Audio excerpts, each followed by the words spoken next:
کیا ہمارا ایمان اتنا مضبوط ہے کہ آج ہماری مدد کے لیے فرشتے اترے؟ کیا ہمارا ایمان اتنا مضبوط ہے کہ ہم کو ہمارے سامنے ہمارے گھر والوں کو آری سے چیر دیا جائے اور ہم صبر کر گئے؟ کیا ہمارا ایمان اتنا مضبوط ہے کہ ہماری وجہ سے اہل محلہ جو غیر مسلموں سے بھرا ہوا ہے وہ مسلمان ہو جائیں؟ تو آئیں سب سے پہلے اس ویڈیو کو دیکھتے ہیں، شروع سے لے کر آخر تک ہمارے اس ویڈیو کو ضرور دیکھیے گا، اور جو لوگ نئے آئے ہیں جنہوں نے ابھی تک ہمارے چینل کو سبسکرائب نہیں کیا تو سبسکرائب کر لیں اور بیل آئیکن کو ضرور دبائیں تاکہ ہماری آنے والی ہر ویڈیو سب سے پہلے آپ کو ملے۔ سورہ بروج کے شان نزول میں ایک قصہ ذکر کیا گیا ہے۔ رسول اللہ صلی اللہ علیہ وسلم نے فرمایا کہ ایک بادشاہ تھا اور اس کے پاس ایک کاہن تھا، یعنی جادوگر تھا، علم نجوم وغیرہ کی خبریں دیتا تھا۔ اب وہ بوڑھا ہوا تو اس نے کہا کہ مجھے ایک بچہ چاہیے تاکہ میں اگر مر جاؤں، کل کو مجھے کچھ ہو جائے تو میں اس بچے کو ساری چیزیں سکھا دوں تاکہ میرے بعد آپ کی یہ مدد کر سکے۔ تو وہ گویا کہ وہ یہ سمجھ رہا تھا کہ میری موت کا وقت قریب آ گیا ہے تو میرے بعد آپ کی جو مدد کرے گا وہ بچہ یہ کرے گا۔ تو بادشاہ نے اس کو ایک ذہین اور ہوشیار لڑکا جو تھا وہ اس کو سونپ دیا، کہا کہ آپ جو ہے اس کو جادو وغیرہ سکھائیں، اس کو علم نجوم سکھائیں تاکہ یہ بعد میں میری مدد آ سکے۔ تو وہ بچہ جس راستے سے جاتا تو وہاں پر ایک راہب کا گھر پڑتا تھا۔ راہب اس کو کہا جاتا ہے جو دنیا کے لوگوں سے ہٹ کر، اپنی فیملی وغیرہ سے ہٹ کر ایک جگہ پر جا کر جنگل میں، دریاؤں میں، پہاڑوں پر وہاں جا کے الگ سے عبادت کرنا، اس کو راہب کہتے ہیں۔ رہبانیت ہمارے امت میں جو منع ہے، اللہ کے نبی علیہ السلام نے منع فرمایا، لیکن پہلے زمانوں میں یعنی کہ حضرت عیسیٰ علیہ السلام کے دین میں یہ مستحب سمجھا جاتا تھا، بلکہ یہ اچھا سمجھا جاتا تھا کہ رہبانیت اختیار کیا جائے اور اللہ کی عبادت میں وقت گزارا جائے۔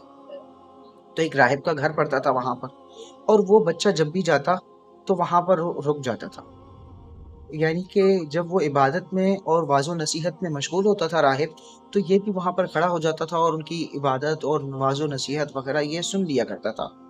روزانہ کا اس کا یہ معمول تھا، آتے جاتے وہاں پر رک جاتا تھا۔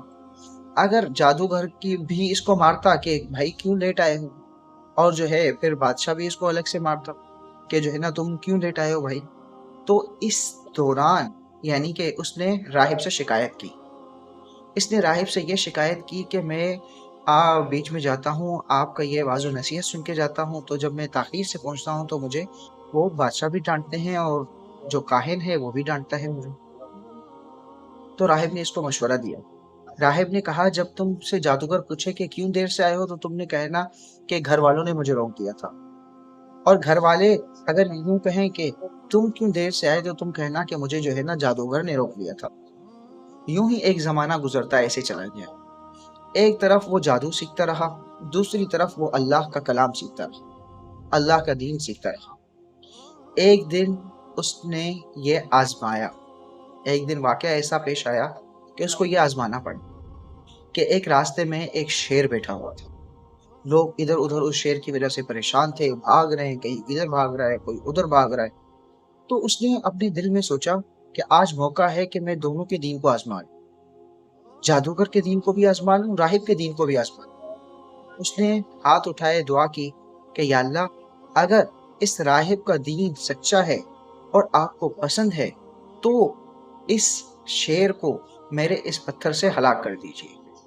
اس نے ایک جو ہے نا پتھر اٹھایا اور شیر کو مارا، تو شیر تو لگتے ہی وہ ہلاک ہو گیا۔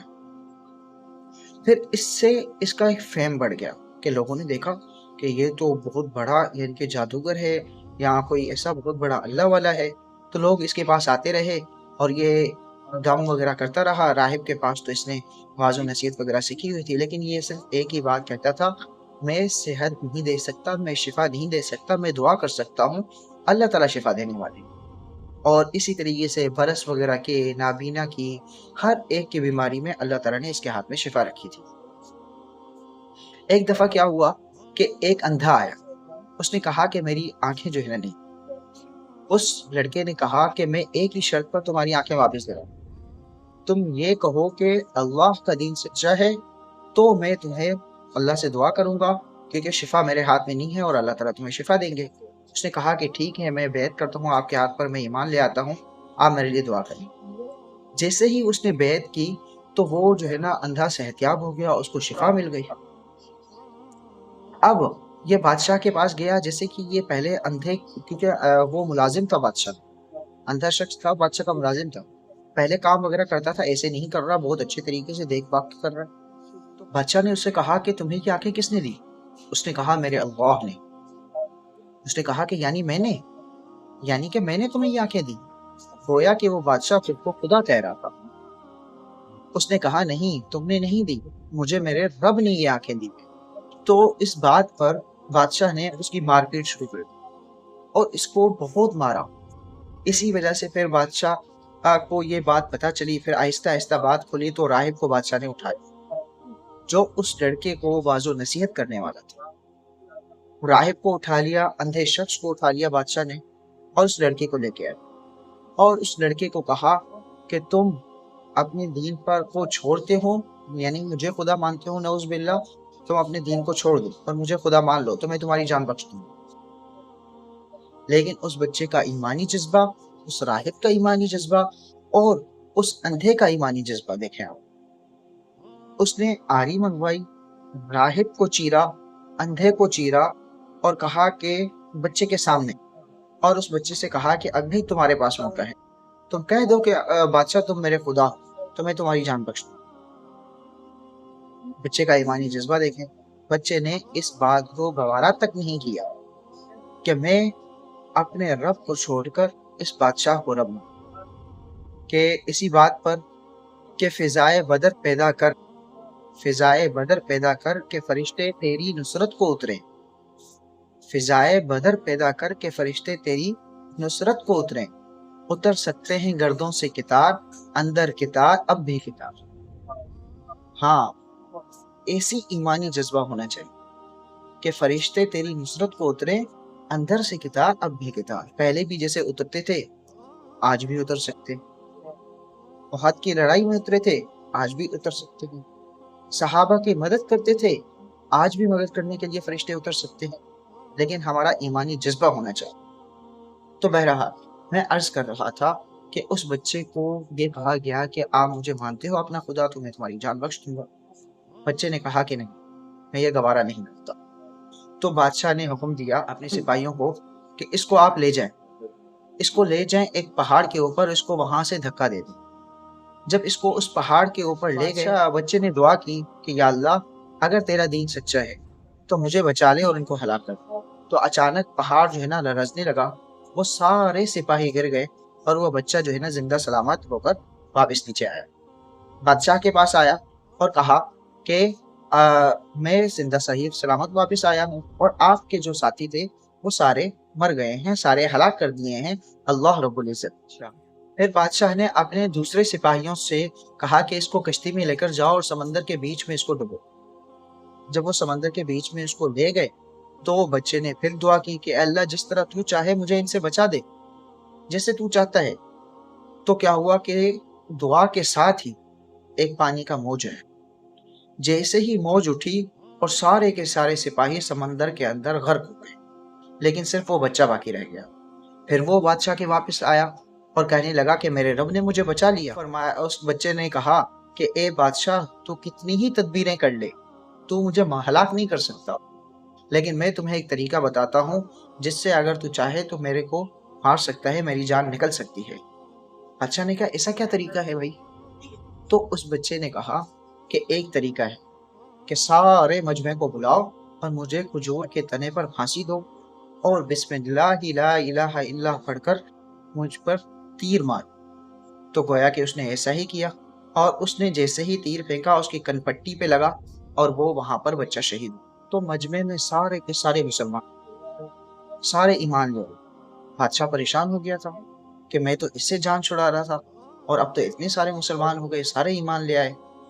تو اس نے کیا کیا کہ کہا کہ خندقیں کھدوائی، وہاں پر ساری خندقیں کھدوائی تاکہ ان کو کیا کر دیا جائے کہ ان سب کو ان خندقوں میں آگ جلا دیا جائے اور جو میری بات مانے گا ان کو اس آگ سے بچایا جائے گا اور جو میری نہیں بات مانے گا ان کو ان خندق والی آگ میں ڈالا جائے گا۔ اسی کو اللہ تعالیٰ نے فرمایا قتل اصحاب الخدود، کہ خندق کھودنے والے سارے خود ہی ہلاک۔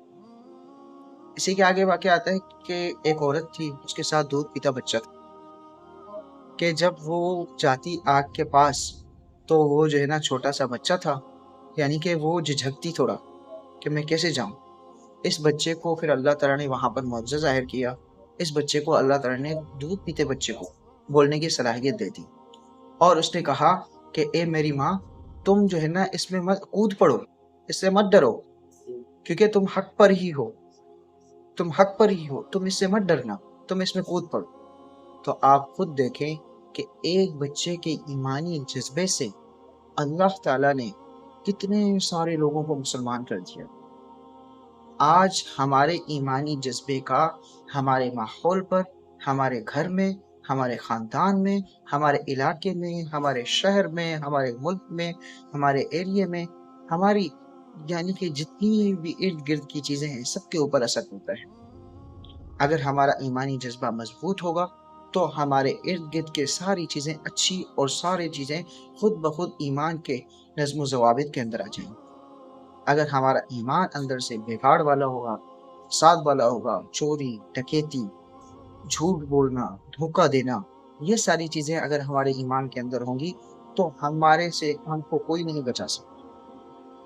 تو ہم دوسروں سے کیا امید رکھیں جب ہم خود ہی کہہ رہے ہیں کہ ہم ان سے دھوکہ دے رہے ہیں، ہم ان سے جھوٹ بول کر کاروبار کر رہے ہیں، ہم ان سے اپنے ایمانی جذبے کے مطابق ان سے عمل نہیں کر رہے، تو گویا کہ ہم سارے کے سارے اپنے آپ کو خود ہلاک کرنے والے ہیں۔ دوسروں سے تو اس کی امید ہی نہیں کی جا سکتی۔ آج کے لیے بس اتنا ہی۔ اگر آپ کو ہماری یہ ویڈیو پسند آئی تو آپ اس کو لائک کریں، شیئر کریں، چینل کو ہمارے سبسکرائب کریں تاکہ ہماری آنے والی ہر ویڈیو سب سے پہلے آپ۔ السلام علیکم ورحمۃ اللہ، جزاک اللہ خیرہ۔